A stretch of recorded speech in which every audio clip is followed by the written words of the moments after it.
Hey, good morning, guys, or afternoon, or evening, wherever you're watching this show from. My name's Dr. Rob Kelly, the Addiction Doctor, along with my beautiful co-host, Kristen Nolan. Chris, tell everybody what's been happening to you this week. Oh, it was very eventful. I had a COVID scare. So I've been sick, and but I'm feeling much better today, and I'm glad to be here. Excellent. Yeah, I've had that. It's been one of those weeks for me, or even one of those days. Crazy busy as usual, but today I'm prepping for the show 30 minutes before, and all the videos go missing. Never had it happen before. So I think the guests, starting with Brittany, have got some crazy things to say today, and crazy powerful things, because somebody down there is trying to stop us from doing the show. But here we are again. So welcome, guys, to the show, Breaking Through Addiction, every Friday at noon Central. You'll find myself and Kristen on with some fantastic guests. We have 3 guests on the show today. Woo! Yes, we do. All amazing people. So if you're out there looking at what we have obviously Brittany James coming on the show. She has a great story and she works at a great place. Jeff Shea will be on the show. Most of you know Jeff from our Facebook, and Alexandra Ash will be on the show as well. So 3 guests, probably about 17 minutes or so, 70. So sit back and enjoy the show. It's going to be an absolute amazing one, of course. And we'll be back with Brittany straight after this.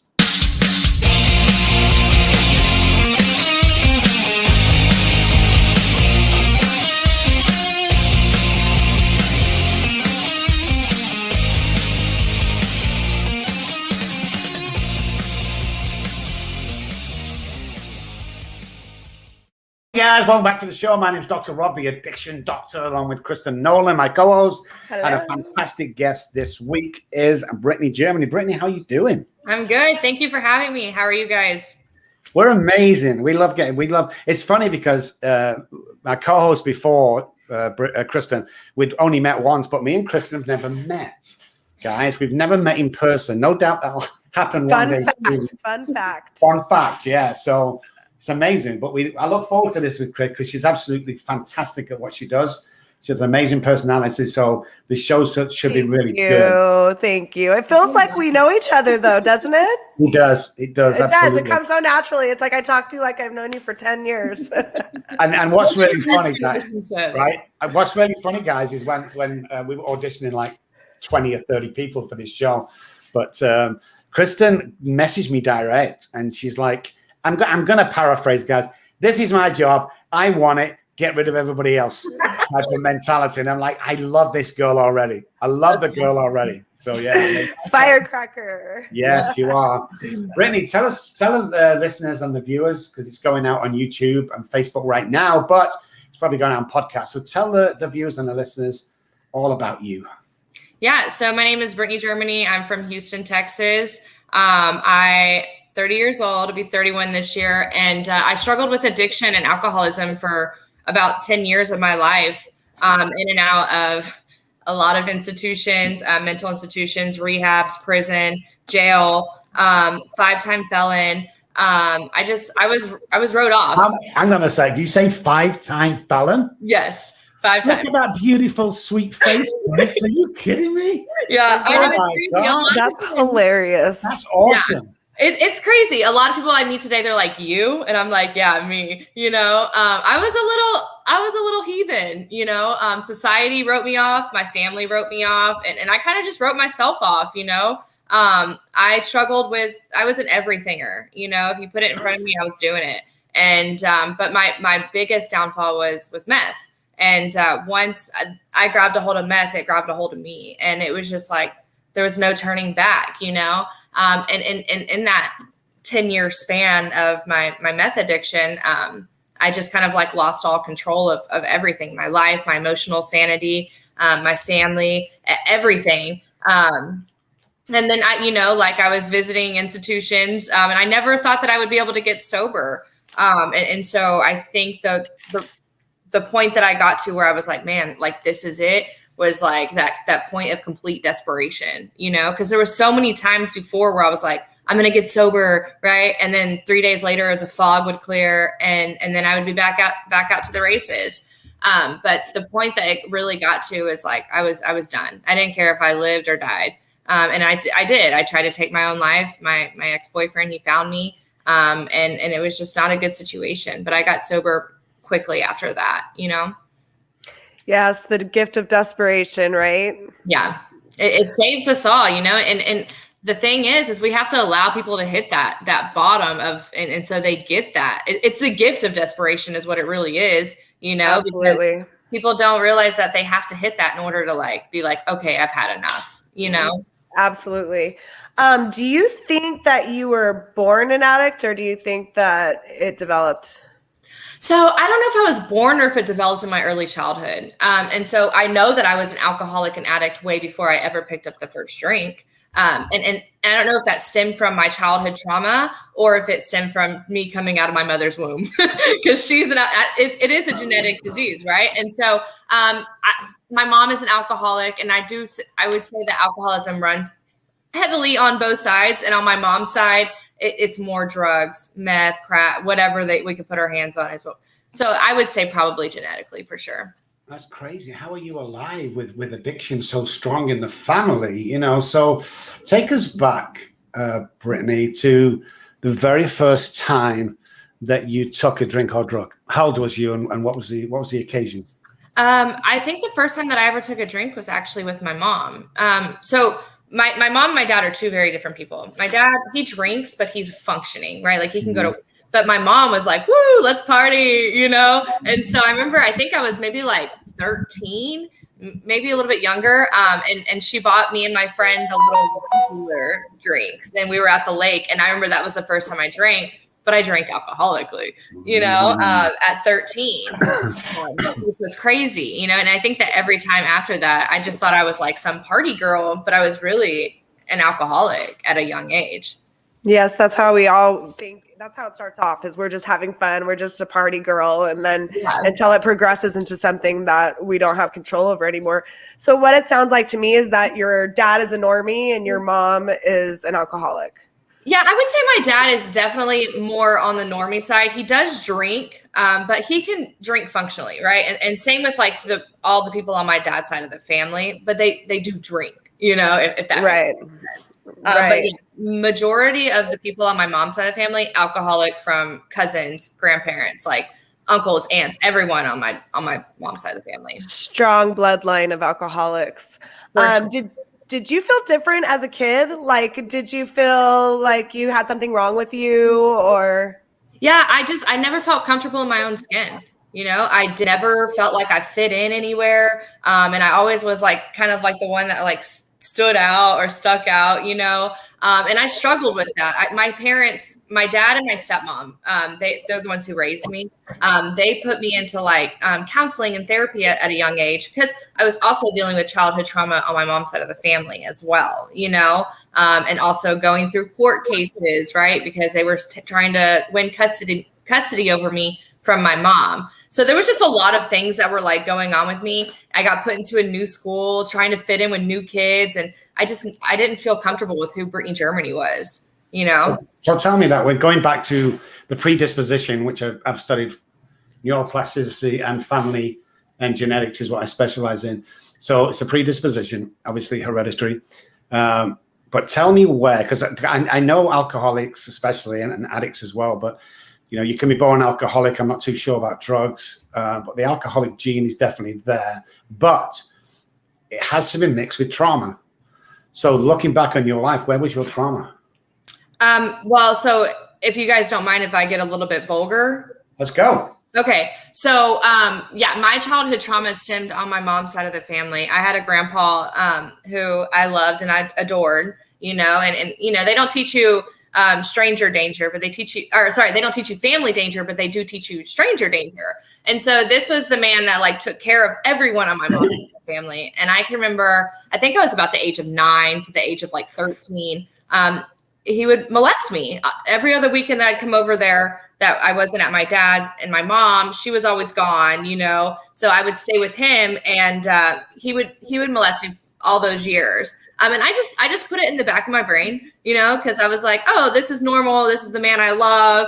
right? And then all these, as I got older and progressed into my adulthood, here's my fear of abandonment issues, fear of betrayal issues, right? Like fear of trusting men issues. I still struggle with that. Like, am I good at, like all these things that like came with that, but I didn't know that as a young child. And I kind of kept on to that secret for a very long time. And my dad like had a suspicion, but I just really never came out with it until I was a little bit older. Now, something else happened though. My mom, she married a man from a different country, right? So he could get citizenship into America. And he paid her a lump sum of money. And he did that to me in front of my brothers. And so that's where my dad found out about the molestation in that aspect. And that's where I was like in deep therapy, I've seen like psychiatrists every week, they were trying to do everything they could do to help me, but I was a lost child, Yeah. Would you say that was your biggest challenge out of all the traumas? Would you say that was probably the biggest trauma of them all to have to overcome? As a kid, no. As an adult, yes. As a kid, I was really confused about I didn't understand, but as an adult, like it really carried over me. But as a kid, I lived a double life, right? So my dad here, my dad and my stepmom, they offered stability and support and like sports in bed by 8, like make straight A's. And at my mom's, it was like, oh, let's drink and, get fucked up and go out. And my mom she had a different boyfriend every other week. So whatever guy could supply us with a boat ride that week. Like, so it was a very different life that I was living. And as a child, I hated it because I was like, here I have love and support and stability. And here I have this crazy life, that's where my confusion really lied too, because like I wanted the stability, right? Now, when I got older, I started tasting that like crazy fun, times out, like, and it was exhilarating and I wanted more and more and more, and I think that's where the trauma carried into my adulthood. And I didn't know what to do at that point, Many people don't. I mean, we've only found out about trauma over the last 10 years or so, and especially neural pathways leading to all sorts of crazy stuff in our head. But most of them self-sabotaging, of course, because that's what we do. But traumas, I say this, every addict and alcoholic has trauma, period. There's not one person that doesn't. And I've almost 7,000 patients in the last 25 years, but just don't exist. It always exists. And I think we've come away from that at the beginning because we didn't know. Right. And then we kind of put 2 and 2 together, because if you look back over the last, say, 20 years or more, nobody mentions molestation, nobody mentions alcohol, nobody mentions addiction. When you talk about alcohol, granddad liked to drink, he's a fucking alcoholic, but the wordage puts us off. And then as we come more and more people speaking out against the molestation when they were children, it's like, this is a fucking big deal. It is. It really is. So where was the point, Brittany, that you knew quite well whether the trauma or the alcohol and drugs, when you thought, oh shit, I have a serious problem here? I think I always knew, I didn't always know, but like when I started really diving deep into my meth addiction and I started like getting really like a lot, like sad and depressed in my head, right? And like hopeless and like felt worthless. Like I started realizing like, man, I got a problem. I have a serious issue and I need to fix it. And I really want to fix it. There were times that I wanted to fix it so bad. And I would be like, okay, I'm going to get sober and I'm going to do it. And I'm going to focus on things I need to focus on. And then, that like that fog would go away. And there I was again. And the willingness just left. It went somewhere and I don't know where it went, I knew that I had a problem though. And I could never find the willingness or the desperation to want it. So what was the straw that broke the camel's back? What was the final thing that you said, I am going to get sober? So that was probably November of 2018. A couple of months before that, I was in Galveston, Texas, and I was just like done. I was tired of living the way I was living. I had no family. Like my family was like done. And I hated who I saw in the mirror. Like I did not want to look at Brittany Germany anymore, and I was just like, you know what, this is it. Like, I don't care if I live or die. So I went, and in Galveston, there was an abandoned parking garage, and on the top roof, there was cinder blocks with ropes tied to them. And I was like, you know what? And so I went up there and I tied the rope around my neck and threw the cinder block off.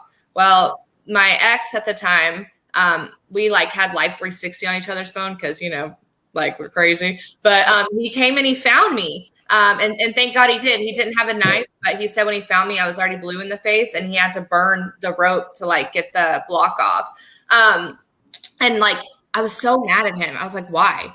But then even in that moment, I was like, I was scared to die too. So I was like in this conundrum if I didn't want to die. And I was like, why did you save me? You know? And so I think about 2 months after that, I was like, this is it. Like I'm done. So I got sober and I stayed sober for about 4 months. And then I was like, you know what? I got this, right? I can have myself a drink, you know? And so I went and had myself a drink and I ended up smoking meth. And it was for a 1-day relapse. But after that, I was like, you know what? No. And something called me back. And I think it was God that called me back to the rooms and to my sober living. And so I came and I dug in deep and I stayed in my sober living for 18 months. And I just progressively climbed up the sober ladder, you know? What a way to go, you know, it's phenomenal. The big book says that God either is or he isn't. I'm big on God, but you've got to look at what the wording says, because I'm very, very, very big on this. It never says in that book that we can choose a God of our own understanding. It never says that, guys. If you can find anywhere, I'll give you $10,000 right now. It doesn't say that. It said I got to find a God as I understand him with a capital H. My own conception of a God, but it has to be a God. There's 2,600 gods. Just pick one. That's what sponsors used to say to me. Once you get a connection, it's not so much about a belief in God or a knowledge of God. It's more of a relationship with God. It's like relationships with boyfriends and girlfriends. It's like if it's not 50-50, it will break down. So I definitely think that God had better plans for you. Definitely. So tell everybody today what you do. Today, I work for a program called Resurgence Behavioral Health. I do business development. So I help people get into treatment. I'm also on the board of the Spiritual Care Network. So it is a nonprofit organization out here in Houston, I think in the entire state of Texas, actually. And we help bridge the gap from mental health, faith, and substance use. And then I also and the alumni for Oxford House as well. So, and I sponsor women in the rooms as well. Woo! Well, Brittany, thank you so much for your service. Thank you so much. What has your recovery looked like for you? Man, my recovery has been, so when I came in after my 1-day relapse, right? So I had a problem with the God thing, right? And that's why I think I went back out, because I got to step 3 and I was like, I'm cool. I'm going to go out, and I had a drink, right? And when I came back in, like I tell people I found God in my relapse, because God pulled me back to the rooms and to my sober living. And my program and my recovery has just like it just progressed like quick, you know, like I was all hands on deck. I was willing to do anything you guys told me to do. I was like willing to believe in God. I didn't like God is my higher power today. The things that I've gained back emotionally are my emotional stability, right? I can think consciously, right? I have the choice to say no today, which is amazing. I gained the relationships with my parents back, like my dad and my stepmom and my brothers. My brothers want me in their life today. And I'm allowed to see my nieces and nephews. And that is huge. That is huge. Doesn't that like say everything? Because we think at a time that like, oh, they're done with us. They're absolutely done. There's no coming back from it. There's not, you know, and then that's what I always use. One of the examples when I say a life beyond my wildest dreams is like, I never thought that I'd have my family that actually listens to me and wants to be a part of my life again. You know, it's crazy. And that's the thing that like, I don't ever want to give up again. You know, I love who I am today too. That's another thing. I love who I am today. I hated who I was 3 years ago, you know, and like today, like I can look in the mirror and be like, you all right. You know? You're more than all right, girlfriend. A lot of people as well, you know, when they're coming into addiction or alcoholism, they hate themselves. You know, that's why the self-sabotaging is going on all of the time. And it's mostly around everything. If you follow scrutiny and find out, we self-sabotage in most ways, just alcohol presents itself or crack cocaine presents itself, or we can't actually stand up and walk forward like other human beings. But we all sorts of my life. is either in or out. It's either all or nothing. You know, I go to the store with my friend and I ask him, what does he want? He says, I'll take a sandwich. I go, is that it? He goes, yeah. I said, what do you want? I'll take a sandwich, 2 bags of chips, give me one of those drinks and give me this as well. Yeah. You know, these are the things we don't see. These are the things we have to be careful of. But talk about, you know, when we get back into recovery, all these things come back.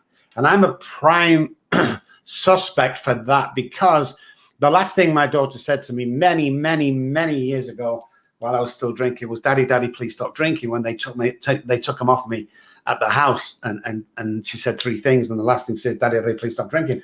So my book was entitled Daddy, Please Stop Drinking, which is awesome. But she also got in contact with me about 3 years ago on Facebook. And as of about 4 months ago, she became my counselor in Manchester, England. So everything comes round. Full circle when we stick there and when we want it bad enough. What if someone's out there struggling right now? What advice would you give them, Brittany? Man, honestly, there's a different way, right? Like, you have to like be willing to go to any length. Like, I went any length to get high and drunk. Like, I was willing to like give it all on the table and go to any length to like get sober and stay sober, right? Whatever that looked like, you know, and God, right? Finding like that connection with your higher power.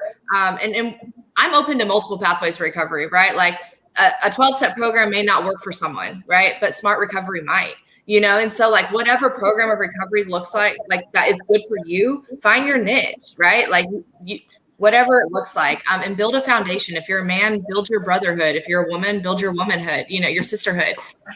That's the best. That's another really cool thing I built in sobriety, you know, is relationships with women. I never had that before, you know, so that was really cool. But I wouldn't be sober today without God. And I know that today. Oh, that's about it. I mean, that's it, isn't it? So why do you think you didn't have any friends or couldn't get on with anybody? Give me an, I know the answer myself, but what would you say it was?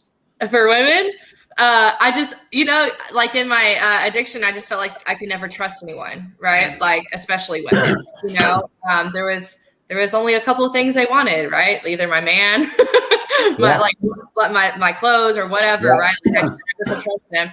But today I trust women more than I trust men, you know, like I call on women more than I call on men. I seek validation through women more than I seek like validation through men, which is cool, you know. 100%. What a place to be, Kristen. It's funny. I totally understand. I feel like I mean, it's like you were saying about the last show, that there's kind of a cookie cutter, you know, thing about us addicts, alcoholics, that, you know, I mean, everything that she's saying, I completely relate to 100%. It's funny because I get on better with women than I do with men. Most men are intimidated, so my wife tells me, and other guys do as well. But women I get on really well with, because I don't know, it's all that macho bullshit I can't be doing with these days. You know, I'm too old for that shit. So yeah, I understand what you mean. And we get this new life. And that's what I like about recovery, is we're the only people who get 2 lives in one lifetime. Oh yeah. Think about that. We get the first one that's all fucked up and we lose everybody. And then we get the second one that's really cool and we get everyone back. But, you know, I know today that even though Oxford, Southampton, all these colleges, and, you know, to be who I am today, 96% of my work is done from my homelessness and my alcoholism. That's what I draw experience off. Because when you're sat down with another addict or alcoholic and you look them in the eye, and they always do it with me, they go, yeah, what do you know, Dr. Rob, sat in that $1 million house? What do you know about losing your kids? Let me sit down. What do you know about being beaten and raped on the street? Let me sit down with you. What do you know? And it's like God's put me through all this shit in my life. So when people come up now, I could just turn around and say, let's have a talk about that, because I've been through that myself. So I honestly think that my past is my greatest asset moving forward. Of course. Really. Absolutely. It was definitely our purpose and our reason. That's what I always say too, is because I remember thinking in active addiction, why me?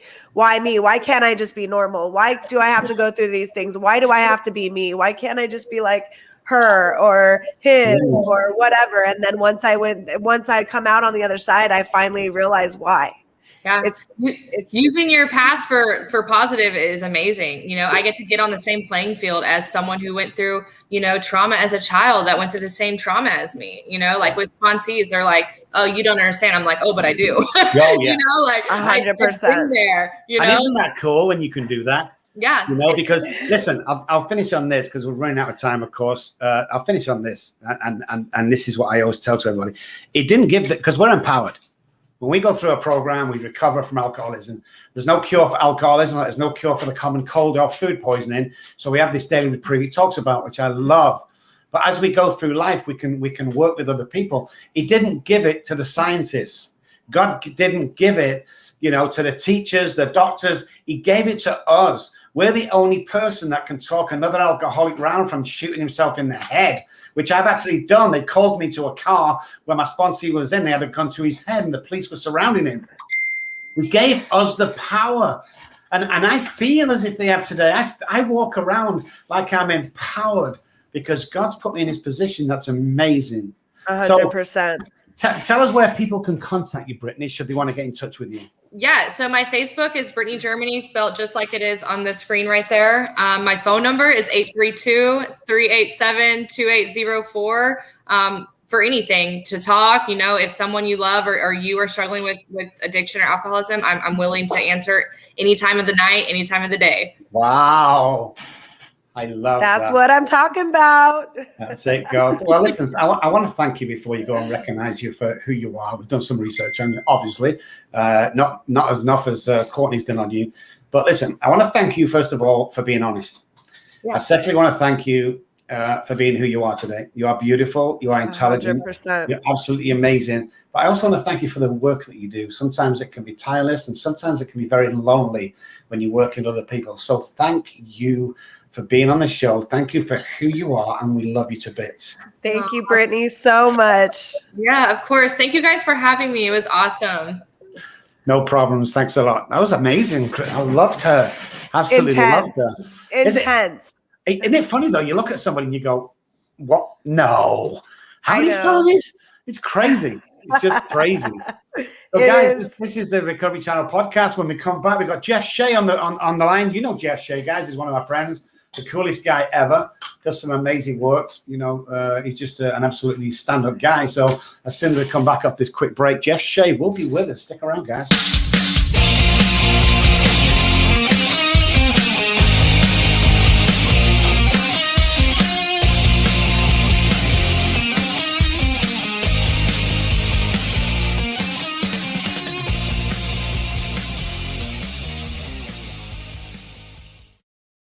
Welcome back to the shows, guys. My name is Dr. Rob, the Addiction Doctor, along with my lovely co-host, Kristen. Hi, Jeff.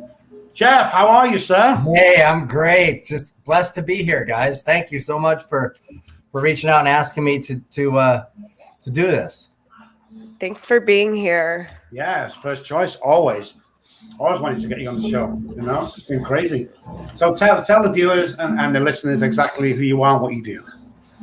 So my name is Jeff Shea. I'm a recovered alcoholic. Did you just say recovered alcoholic? I did. We love you, absolutely. And I know I get hard times by saying that, but I got to tell you something. The guy 5 years ago would be sitting in this chair. He was an alcoholic. Yeah, he couldn't stop drinking. Bang. Right. So I had to change who I was. I had to learn how to change who I was. And I got there through 12 steps and everything else I could do, listening to guys like you, Dr. Rob, and other people ahead of me on how to do this thing. And the guy that's sitting here right now, I'm not an alcoholic. However, I'm not stupid. So I realized, well, at least I don't think I'm stupid. You're not stupid. If I pick up a drink, I'm an alcoholic again. Guaranteed. And I don't want to 100%. What's that? I said 100%. You're right. So so that's so I live in Connecticut now. I came from I was born in Connecticut, and I sort of traveled all over the place and ended up back in Connecticut to get sober. My brother finally convinced me, who's been sober 25 years. Wow. My brother finally convinced me one day. He said, Jeff, I think your alcoholism, your your love of alcohol, he said, I think your love of alcohol has run its useful course. And I think you ought to consider giving it up. And I thought, what an asshole. Yeah. Don't we always think that? Everyone's attacking us and we don't know why. Poor us. Why don't they just leave us alone and let us drink? We're not bothering anyone. Right? Like I wasn't anyway. So I hung up the phone. I was all mad at him. And I hung up the phone and I told him I thought, he's right. He's right. And I packed my car in Florida on a Friday night and I got into my car on Saturday morning and drove to Connecticut. 2 days later, I got here. Monday morning, I went into a rehab, and I haven't had a drink since. And I work with alcoholics and drug addicts now as a recovery coach, and I've been doing this for 3 years. Beautiful. And I keep trying to there's a lot of books, right? And there's a lot of processes out there. Yes. That say that it's tested and clinically proven. But it's me as a coach, as a peer. I know, Dr. Rob, you talk about this all the time. And in fact, let me just back up if I can, just for a second. I was at a meeting. I was going to a meeting about 2.5 years ago, and I was kind of playing with podcast buttons. And I hit a podcast, and Dr. Rob was on there. I thought, who's this crazy Brit? He was so fired up. He was so fired up for AA, talking about walking miles to see his first sponsor, and just I was so lit up by this guy. I'm like, who is this guy? I've got to find out more about him. When I went into that men's meeting at 6:45 at the Stables in Westport, Connecticut, I was so fired up. I had to share with everybody who this guy, Dr. Rob Kelly, is. No, shut up. Oh my God. I want that book, by the way. Wow. That is just, I never knew that, Jeff. And it's it's a passion, there are a lot of recovery coaches that I work with, and everyone has their own sort of idea. And I don't know if I'm right, but I sure am happy doing it. And I've had a lot of different careers in my life, from a lot of different, making a lot of money and all the things that I thought were important that just aren't important. Absolutely. But I didn't know who I was. I was lost. I was just sort of a shell, right? I just was going through the motions, pretending to be what I thought everybody wanted to see. Like, what mask was I wearing at school or at work or with my family? And I didn't know any of this stuff until I got sober. 100%. I started thinking about what's important actually meant something to me. Like, that was a question. Like, do I have a purpose is actually a question now. I had no idea that was. I don't think anybody does until they've been through the journey that we've been and recovered. So I want to clear up, guys, straight away, in just case some guys are listening and confused about what the Alcoholics Anonymous Big Book says. The first and second edition is public domain, so I may mention it. It mentions recovered 27 times, recover 17 times, and recovering twice, which is in to the wives and the employees. So we're talking about recovered, not being cured. Look it up in the dictionary, dumbass. Recovered in the Oxford English, because if you go back to the Oxford group, most of them went to Oxford University, like me. So recovered means to gain one's health and state of mind back. That's all it means. There's no cure for alcoholism, but you know something? There's no cure for food poisoning or the common cold. So chill out. This is it's all mindset. If I call you a piece of shit every day, guess what? You're going to become that piece of shit. So I always think, Jeff, whenever I speak anywhere, because I can be really low like this, because I'm a human being, guys, in case, no one's noticed. I can be really low. And then when I get on the podcast, someone else's podcast, I spark up because of what my sponsor told me. He said, Rob, you might be the only person somebody who's struggling can see that day. And if you get on pissed off and miserable at the world, he's going to go that way as well. So 100%. And Chris Raymer taught me that every meeting should be a pep rally. And that's what that's how it is for me too. That's automatically how it is for me. Just to be able to be there and be with my people, there's just something so exhilarating and priceless and just incomparable to that than anything else. Jeff, I wanted to ask you something. I wanted to ask you what finally was it that made you say enough is enough and get sober? Because I did go through your story, very good story, but what was the final straw? I think I was just so embarrassed of being a drunken fool. And I think that's it. I think it was just so, and it's not like I was in jail or, I was tired. And when my brother said to me that day, I was standing in a garage on my phone on a Friday afternoon, and he said, I think it's time, Jeff. And I said, but I have a couple of deals. I still got to close a couple of deals. I've got to get this. If I close these deals, then I'll come, right? And he said, you've got no deals. And I was so pissed off at him. He called me out. He called and I started thinking, I'm like, yeah, he's right. And I just was done. And when I got to rehab, I didn't even call him, actually. I hit the road. I drove from Sarasota, Florida. I got through all of Florida into Georgia, into North Carolina, and then South Carolina. I finally called him. I figured I'm far enough up that I'm not turning around. Yeah. I'm going. And I called him. And he said, what are you doing? I said, I'm just driving around. He says, I'm in South Carolina. I'm coming to you.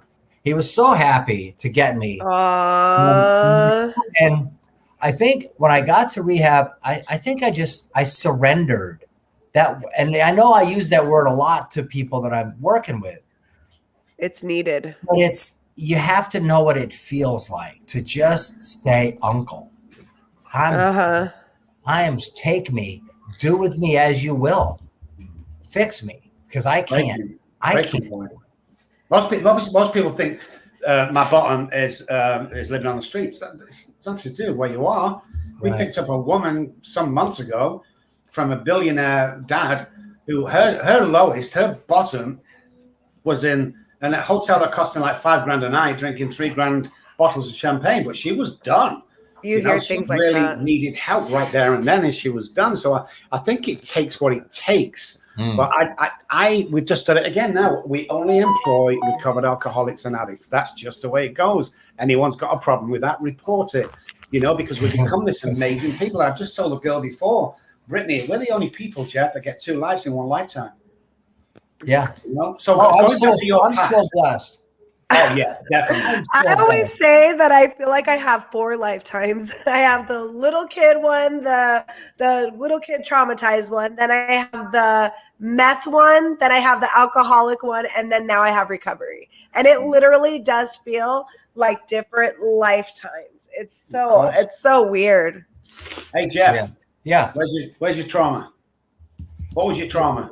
Well, I've uncovered a lot of that since since getting sober. I knew about the being molested as a child by the local police officer, family friend, who's in jail. He's been in jail for 25 years. Oh, wow. Good job. Good. And not because of me. I didn't report him. I didn't tell anybody. It wasn't until years later he finally did it to a series of other young boys, and someone finally outed him, and he ended up going to jail for it. Good. No, I'm thrilled for that. But there's a lot of trauma that happens. I think that was that was pretty major. But I think father dying when I was 5 years old. Wow, that'll do it. Wow. That's trauma that you don't think about, but it is, and that causes that shadow, right? Those shadows of childhood injury, childhood harms. So I think that's primary where the trauma came from, but there's still much work to be done. Yes. I think it's ongoing trauma. I mean, if you look at, first of all, I love the word trauma because everyone automatically thinks of a plane crash or a car crash, and I've heard people say, war. A lot of people think it's war, but right. But a lot of people say, there's little T's and big T's. I don't believe that with alcoholics and addicts, Jeff. I believe they're all big T's. Even the smallest thing like me, I always give you this scenario because me and my brother was stood on a kitchen table where we shouldn't have been, and my mom comes in, and my mom says to my brother, "Get down off that table, you stupid idiot! Get down!" because that's what she said, Jeff. Do you know Yeah. what I heard? I heard this. Yeah. Get out of that chair, you stupid idiot. And she said at the same time to both of us. So Right. the trauma then becomes the littlest thing.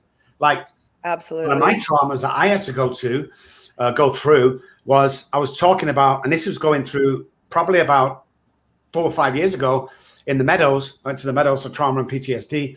And I was telling them how I had to walk to school with holes in my socks and shoes. And my mom used to cut out cardboard and put it in the bottom of my shoes so I can get to school. But, you know, my mom did the best they can. And she said, did your mum ever go out drinking? Mum and dad? I said, every Friday, Saturday, and Sunday night. And Jeff, this is what she said to me that I just broke down and cried for hours. She said, did they have holes in their socks, Rob? And it suddenly hit me. That was the childhood trauma. That's Wow. for the last 40 years. Well, part of it. There was a lot more, obviously, molestation, just like you, and Right. others. But it's Oh my amazing that you wouldn't think that was trauma. Right. Wow. I had these two neighborhood sisters that were considerably older. They had their way with me too when I was, 11 or 12 years old. And, they just thought it was fun. And I kind of thought it was fun, but it wasn't. I didn't know any better. I had a family, without a father. So I had a brother and a mother. And my mom remarried a worthless drunk. So that didn't help much. So I really didn't have a father. But we didn't talk. We didn't talk about anything. We didn't talk about school. We didn't talk about girls. We didn't talk about being in trouble. We played outside.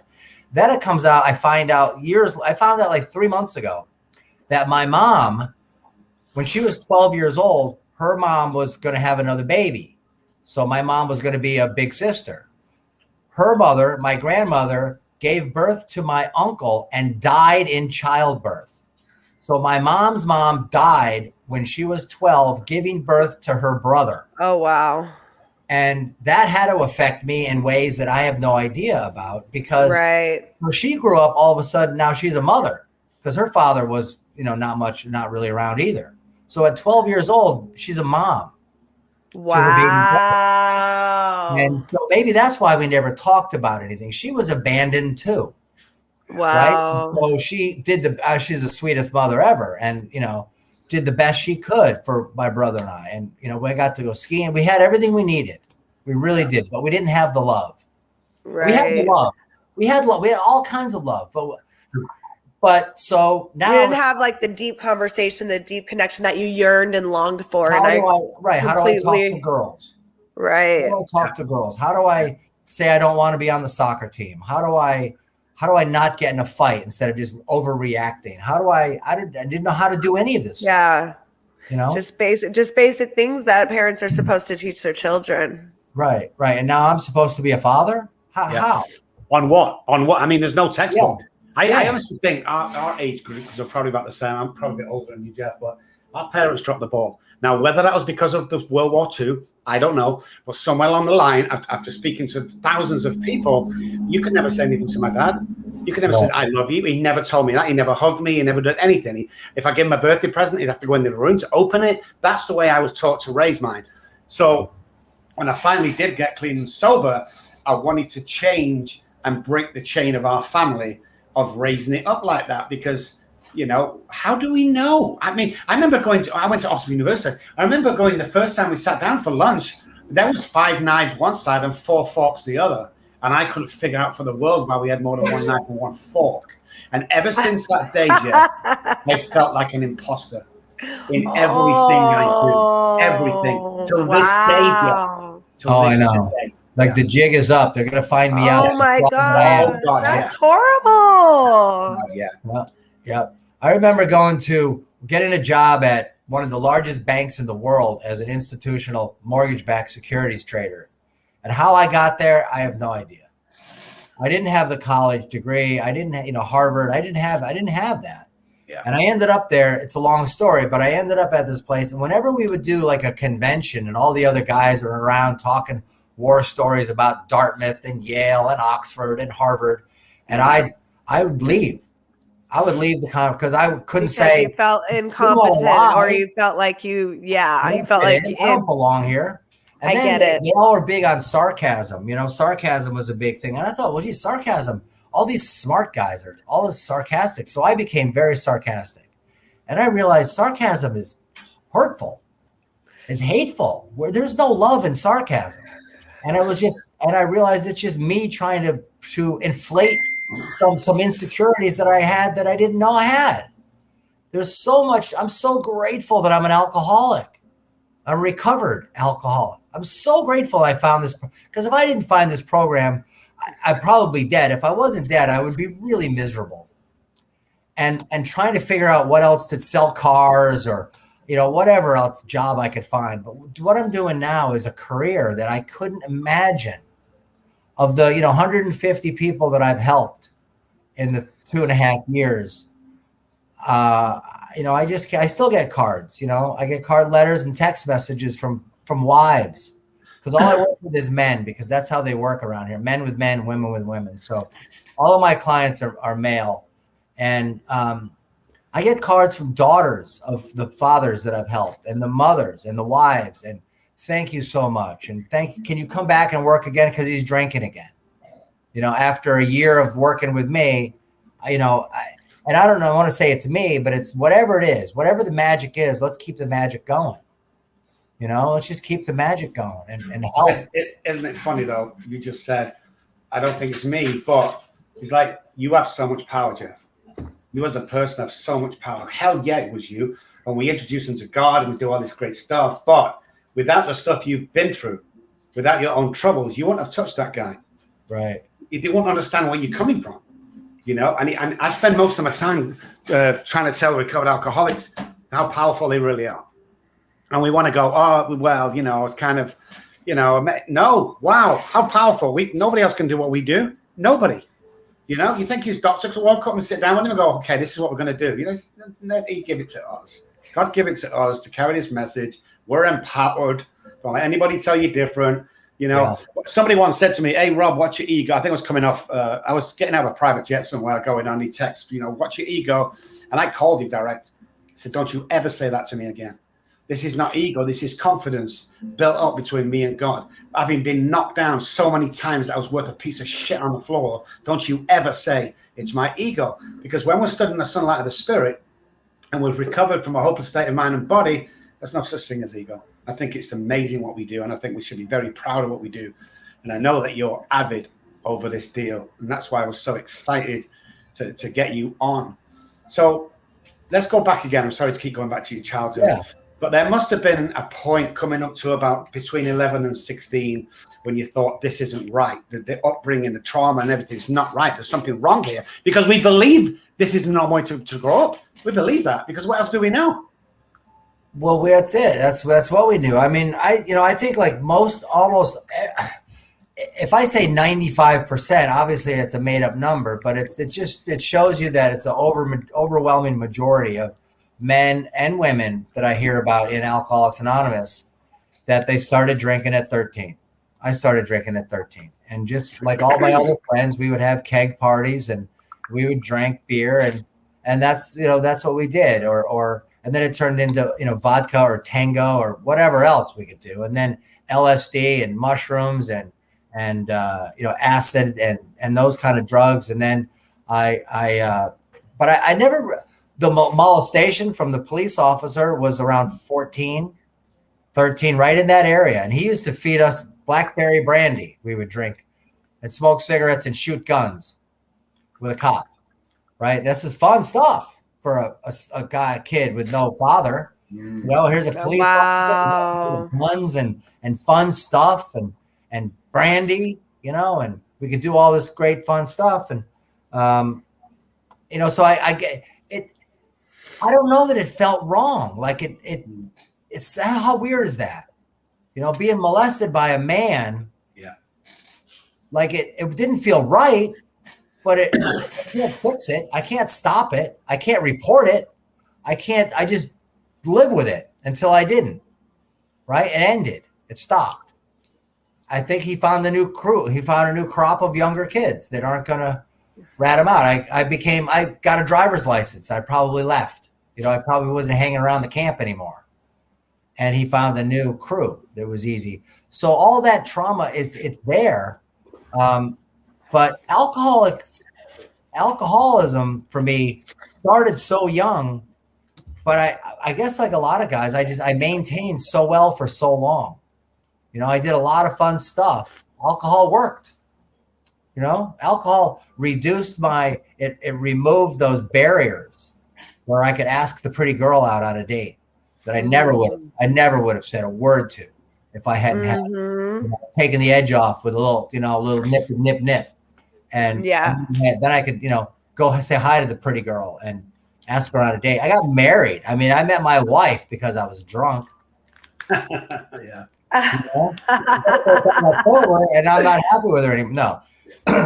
But so, yeah, the trauma's there, it just keeps on growing. And drugs, I know drugs and alcohol are all, they all intertwine together. The drug side for me, I smoked a lot of pot and then I didn't. And then I snore. I lived in Aspen, Colorado. I bought a one-way ticket to get out of Connecticut to go skiing for the winter and was introduced to cocaine and spent 4 years in Colorado snorting a lot of cocaine and thinking that cocaine, what it did was I could drink more. I could keep on drinking, right? But everyone, that's with the pretty girls, you have the cocaine, the pretty girls, Aspen, Colorado. It's pretty fun stuff. But then I just stopped. I moved out of Colorado back to New York and the cocaine stopped. Like I didn't care, but I couldn't stop the drinking. I kept drinking. I kept drinking. I loved it. And I didn't, the days that there's something I read about called cognitive dissonance in addiction. And one of them was, we know what we're doing is wrong, but we believe that the good times will just all of a sudden reappear. Right. And I did. I read that after, and once I got into coaching, I was reading some of the material, and I studied all the time about it. And I read that. I thought, holy crap, that was me. When I got out of the banking, trading bonds, just because drinking was more fun. And I thought, well, geez, I'll just get another job. I'll just do that again. And I couldn't get a job. I was sending resume after resume, bullshit, more bullshit, interviews, more bullshit. It was all bullshit. And I'm thinking, well, why won't they hire me? Because you're an alcoholic. And I'm thinking, well, geez, it's their fault. It's not my fault. I got this shit figured out. I ended up working at Home Depot. Once I first got sober, my first sober job was working at Home Depot. And man, I was so happy to go there, show up for $15 an hour and help some guy find some tool or a window or whatever I want to find it. And I found women with their kids doing class projects and making batteries light up and do all kind of right in the store. And I had the greatest time. But I knew there was more. I knew there was more. I knew that I wanted to be a coach. I wanted to be a coach. And I go back in time and I think back when I was a skier, when I was young, it's a disease of your bones called Osgood-Schlatter's, right? So my tibia was growing too fast for my femur. And it was very, very painful. Oh, and wow. I couldn't ski competitively. I wasn't allowed, right? It was, if I touched my knee, I'd cry. It was that painful. But I could coach at 14, 15 years old. So my head freestyle ski coach asked me to coach with him, just to come along on trips and come along at contests. And I did. And I really liked it. I love the competition part, but I like the coaching part. And I think I've always been that. I think I've always been that coach. And now that I have something to coach that I love this. I'm so thrilled to be doing this. I wonder how to do it to more. How can I touch more people? Right? Because I can do one at a time. So I have 10 clients now, and that's a full-time job. 10 people. Nice. I can't coach any more than 10. I just can't. It's not enough hours in the day. And so there's something's going to happen. God will lead me somewhere in the future. I don't know where it's going to be, but it's going to be awesome. And he'll let me know when my time is ready for it, Yeah. Jeff? Yeah. I wanted to know what are I always say that there's a recovery puzzle and there's pieces to the puzzle. Like I needed my fellowship, I needed medication, I needed church. What are your pieces to the recovery puzzle? I needed fellowship. I needed to look in a room and see a guy and say, I remember the guy. And I won't say his name, but I remember the guy. And I was like, 60 days of sobriety. And this guy was like 3 years. And I thought, wow, look at that guy. He was so like, he was just chill. Like he was like calm. Grounded. He wasn't filled with anxiety. And he was just cool. I'm like, I want that guy. I want what he has. I want what he has. And I just listened to his voice and listened to he was calm. He's kind of leaned back in his chair. And he wasn't all wound up like I was all crazy, And so I saw, the fellowship of Alcoholics Anonymous. That was so important to me because I never really had a friend. As a child, I had my guy friends, but I didn't share anything with them. I didn't share anything with anybody. I didn't know what that meant. I didn't share anything with my wife. No. I didn't share anything with anybody I knew, but now I can share with someone. So that was the number one thing, I think, that the sharing and knowing that there's a group of people who've got my back. That was cool. It feels safe. When you've got. I've got two close friends. That's all I got. Both in the rooms. Yeah. And one of the sponsor, which is fun because I'm taking him in a couple of weeks down to Florida. When I'm seeing a patient down there, I'm going to bring him with me just for some fun. So yeah. So listen, run out of time again. Unfortunately, Jeff. What would you like the people who are listening right now? Two questions for you. First of all, if someone's struggling with alcohol or addiction, what should they do? Secondly, and give us some information you would give to the parents of that guy. Well, if someone's struggling with alcohol or drugs, there is a solution, and you don't know what it is. You can't do it alone. There's just no way. The smartest people in the world are at Alcoholics Anonymous because they tried and they failed. You can't do it on. Find someone, find a meeting, and find a guy or a girl that you can trust, that you look up to, that you want what they have, and do whatever it takes to get it. And do whatever they take. Like you said, Dr. Rob, when you would walk miles to your meeting and wait outside for the guy. You do that. Find that courage. Find that willingness. And if you don't have willingness, pray for it. If you need the willingness to find someone you can lean on, and they will take you through this program because there's a solution. You can get healed, and you never have to look back. And yesterday could be the worst fucking day of your life.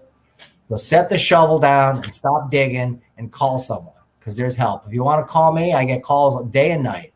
I've got a phone number. It's an area code of Florida, so it's 941-284-1191. You can call me. You can send me an email. My name is on the screen, 123@gmail.com. You can text me or email me, and I'll help you, or I'll get you in touch with someone because I've got a network all across the country of people like me and like Dr. Bob and Kristen, and we all know the struggle. And if you're a parent out there watching this with your son or daughter, you've gone through hell, and I understand your struggle is real, and you worry about are you enabling them, and actually you are. Find a place for them. Find a sober living house. Find an inpatient program somewhere. There's a lot of resources out there to find help, but there's help. And you can find it. And I'm just so grateful to be here. I'm so glad to be on your show. I'm very nervous, I want to tell you. I'm not that nervous now. You don't look it. We can't tell, Jeff. We can't tell. Wow. I was terrified. I was like waiting, like, is it time to click the button yet? Is it time? Oh, it's only 1 more minute has gone by. Damn. What am I going to do? I'm trying to meditate. I'm very nervous, but I'm not so nervous anymore. But I want to thank you guys both for making this arrangement happen because it was a real pleasure to be here. No, thank you, Jeff. Before we let you go, listen, I want to tell you something. I tell most guests this, not all, but most. Obviously, we know each other from Facebook, Jeff, and I want to personally thank you for what you do. I want to thank you for the courage you have. I want to thank you for the person you are, intellectual, in your face, doing what you're supposed to be doing. And I know with the knock-on effect, the ripple effect, you've helped hundreds of thousands of people that we never know we've helped. So thank you for that. Thank you for being Amen. you. Thank you for being on the show, buddy. Thank Thanks you, very Jeff. much. I appreciate you guys very much. 5 years. Great Woo! stuff. Well, that's what I like to see. Take care, Jeff. We'll speak real soon. Thanks. Bye, Jeff. Hey guys, quick break, and then we're going to come back. Alexandra Ash will be on the show, so bear with us a couple of seconds. We'll be straight back.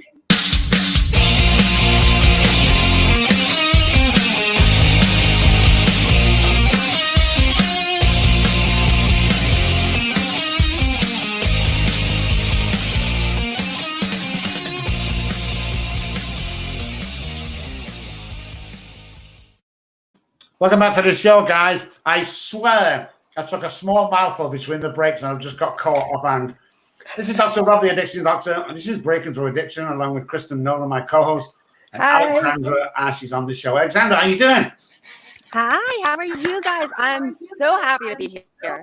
Oh my gosh, I've been waiting for you. I'm like, I don't know. This chick is like a phoenix breaking through. You know, she just made it out of the ashes. She is just, her story is amazing. So come on, Ashley. Come on, Alexandra. Tell us about your story and who you are. So who am I? So my name is Alexandra Ash. I am a woman in recovery from heroin addiction, but I am also the CEO and founder of Kinkatopia, which is an exotic animal sanctuary here in South Florida. I saw your last guest was from Florida, and it appears you're taking a trip down here. All right. So Whereabouts are you? Whereabouts? Boca. Because what?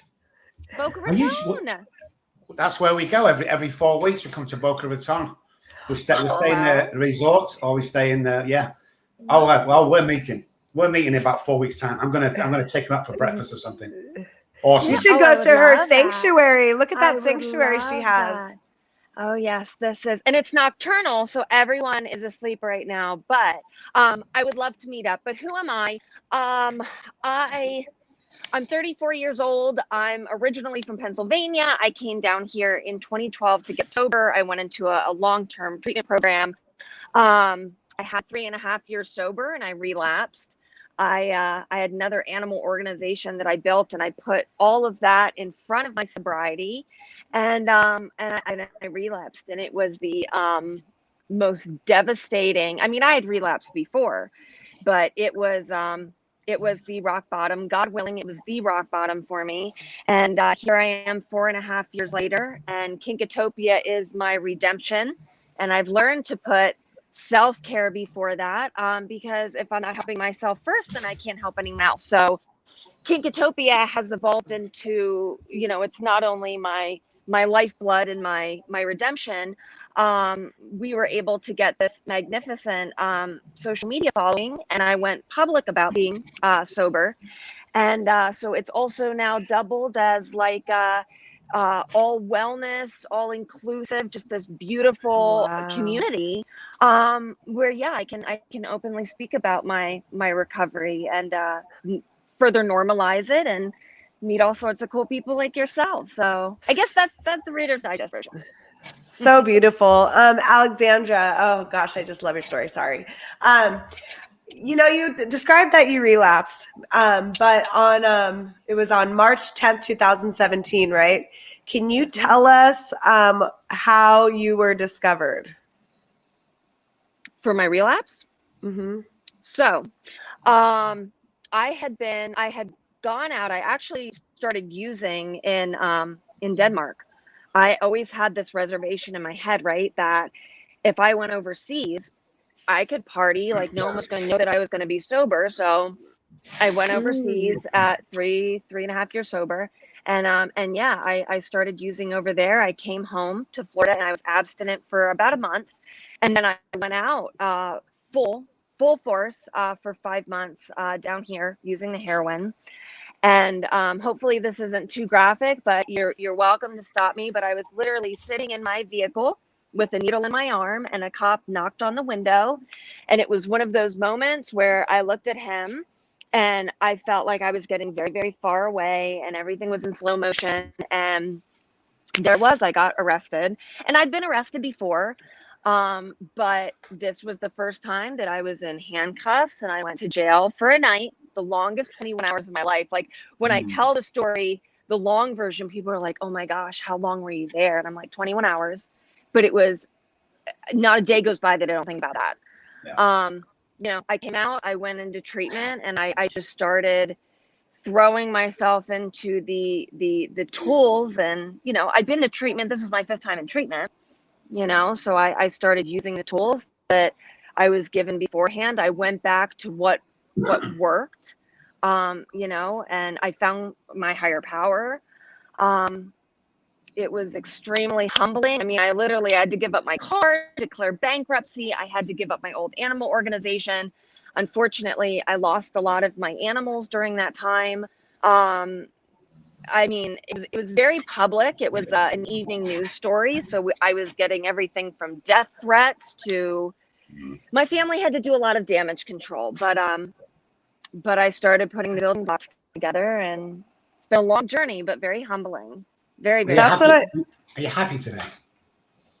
Am I happy today? Yeah. 100% without a doubt. Without a doubt. Yeah. That's what it's about. You know, it's about getting that place. I was just speaking to Jeff and Brittany before you came on, and the point is, if we don't go through everything that we've been through, we can't be the person we are today. You know, we needed all that stuff to make us stronger. Look at our mistakes, pass that mistakes onto somebody else about our experience, you know, and just carry this message. And God looks after the rest. It's amazing. And people always say to me, you know, how did you get that house, or how did you get that car, or, you know, I said, I asked God for it. And they go, no, seriously. I said, no, I asked God for it. I'm working with his kids on a daily basis. When I ask, he gives. I wanted the biggest platform. He put me on a show with 18 million people watching us. You know, when you ask, you get. As long as you're doing the work, you get it. And I just love the person. I know which person you are. I've not seen 100 Alexandras, but I know you're after my own heart. All 3 of us on air could go out one night and just have a nice meal and chat and come home, because we kind of all know each other, don't we? The other thing I want to say before Chris asks you a question is, I take it you're a nonprofit. Yes. Okay, so send me or Kristen or whoever. January we start our.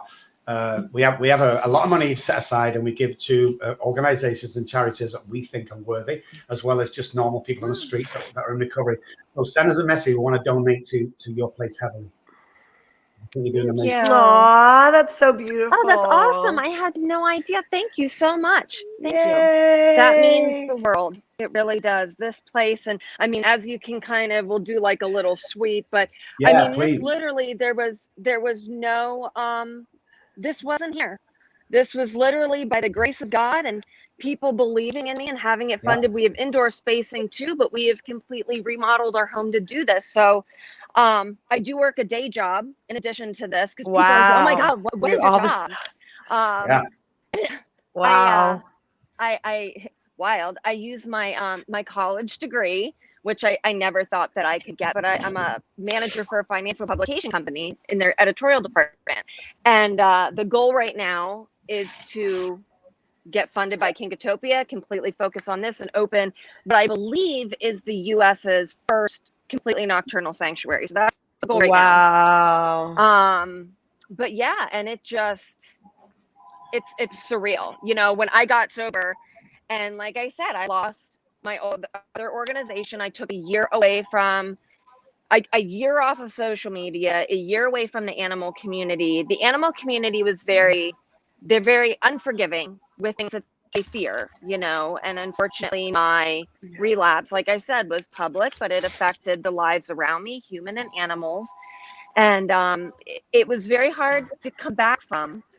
And you know, my fiance joked when I said, hey, I want to just do Kinkajous. I want the first organization for these animals. And he's like, yeah, okay. And he let me run with it. But, you know, within 48 hours of launching, I had my call about to take in the first animal. So it literally, God is just like, here you go. Here. It's insane. You're living my dream, Alexandra. I always have a Animal dream. lover?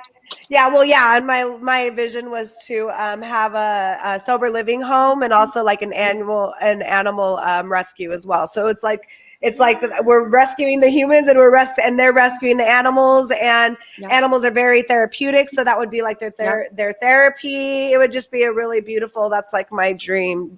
So thank you for all that you're doing for those beautiful animals. We love them so much. And I just wanted to ask you, this time around in your recovery, how is it different? What did you learn from the last, relapse? And how is this stint of recovery different?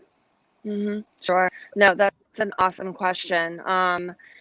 So, when I go back and I look, like I started speaking at detoxes and stuff like that, within this last go around pretty early on, maybe like 6 to 8 months. And, when I go in and I tell my story prior to that, like my story always started like at the beginning, like here's my childhood. But like at this point, it started in March 2017. Like that's where I'm grounded. I have this tattoo on my arm. It's a quote from The Wizard of Oz. You've had the power all along, my dear. And I've had that. I mean, growing up, you had to call me Dorothy, right? Like that was always very in tune with that. But here I was arrested in treatment, and I was at a treatment center that I worked for prior. So, I mean, extra, pepper it with more humility. And I had to give up my car because of bankruptcy, but like I'm in walking distance of a clubhouse. I have my neighbor next door who's like a spiritual guru. My neighbor over here has 3 decades of sobriety. Like literally I had Wow. I knew I had the tools. I knew of the tools. I knew what needed to be done. It was just I needed to do it, but I needed the guidance. I needed that, that feeling that you get like when your heart meets your gut and like it all comes together. And it's like, for me, that's God. And I knew without a shadow of doubt that like I was in the right place that I was supposed to be. Yeah, I call that a spiritual awakening. Sorry, I thought you were done. That's perfect. No. That's literally, that's what it is. What kind of animals are there, Alexandra? What kind of animals are you rescuing? So they are called a kinkajou. Oh, I don't know if I can They're flip so this cool. around. So a kinkajou is a nocturnal mammal. Come here. Sorry, we're going to get some of the lighting. Come here. I don't know if you guys are going to be able to see her. oh Can my you see her? No. God. Bella. Awesome. Say hi. I want one. Such a good girl. But what's so cool about these guys is, they are nocturnal and they're adorable, but so many people get them as pets and they're not pets at all. So this is an animal that is constantly recycled, rehomed. And it's really like this throwaway animal in the animal world. So, and coming to relating with that, I very much could with being ostracized and, just like times of being in such a deep, dark place, but now being able to help them. And I got into it where I purchased one impulsively 6 years ago. And then needed help with them and there was no one to help me. So I literally took the components and the principles that I knew from, basically a 12-step program and started implementing them into this organization that I was raising. I filled out the paperwork for my organization when I was still using. So I got my 501c3 while I was using. And when I was in treatment, I hadn't received like that determination letter yet. And my fiance came in for a session for therapy and he brought that letter. And it's like, so here I was, I had literally lost my old organization. I lost everything, but here was like my future. Here's the possibility of my future. Right. So he said, okay. And we tabled it for a year and I came back to it, but it just, this time I put myself first, that was, and I found God. I found my higher power. I found God. And that's always been a struggle for me and always a journey. And I was always choosing something that was equal to me. And I didn't realize until all of this. And I had that spiritual awakening that like, oh my gosh. So keeping my higher power plugged into my life, my support network, therapy, but also through situations like this, like your platform, my platform, to be granted the ability, the privilege to share my story, you know, and to be so open about it. It allows me to relive snippets of it every day, and it really keeps it green for me. So that's been a huge blessing as well. But there's a lot that I relive on a daily basis. You know, that I did drug court, right, which was a huge blessing. I did drug court for a year, and I rode my scooter 3 hours round trip, you know, to go up for my random UA. And now when I have to go to the bathroom, like I can just get up and go to the bathroom. And it literally, it hits me that frequently. Like I don't have to call and see what my color is and see if I have to wrap it. Like I have the privilege to go to the bathroom when I want to, you know, and it's things like that it's just like when I'm cleaning cages, right? I'm like, I don't want to do this every day. And I do it for a couple hours a day. This is exhausting. But like I remember sitting in treatment 10 minutes from my house, you know, like I can't go see my animals. I can't clean them. I can't care for them. So complacency when it sets in. Complacency. Oh yeah. Quick question: animals or humans? How so? Preference? Yes. Animals. Yeah, me too. Me That three. that unconditional love. Yeah. So just let me take you back real quick before Kristen asks you another question. Is where was your trauma? Tell me where your trauma is as a child coming up. Where was it? There's probably hundreds, but just give me one of the worst. Multitude of, you know, sexual assaults, family issues, bad car accident. And actually, this is interesting, you know, being 4 years sober. At 4 years sober, I was having a lot of anxiety. I have OCD, and I do have clinically diagnosed PTSD. The OCD stems from it. It got really, really bad last September. I was going through these irrational thoughts that I was going to, because, you know, everything was going good, and I like to self-sabotage. So my brain's telling me that I'm going to lose my animals because of the trauma of when I lost them. So that's something that I had to go seek more therapy for. And, you know, I went to a psychiatrist, the trauma of losing, the trauma of my relapse. It never occurred to me the last go around that like I was living life and there were things still happening to me, whether on my terms or someone else's or whatever the case, but things were still happening and I needed to deal with those things happening. You know, I thought I was cured and there was just this block off, you know, like I got sober, so I don't need to work on the present stuff. It's all in the past. Right. I always explain it like this is how I kind of explain it. And it's funny because when I would share and stuff like that, this is how I'd explain it to like sponsees and newcomers is that if you ever played the game Zelda, there's a heart and that's like your life. Right.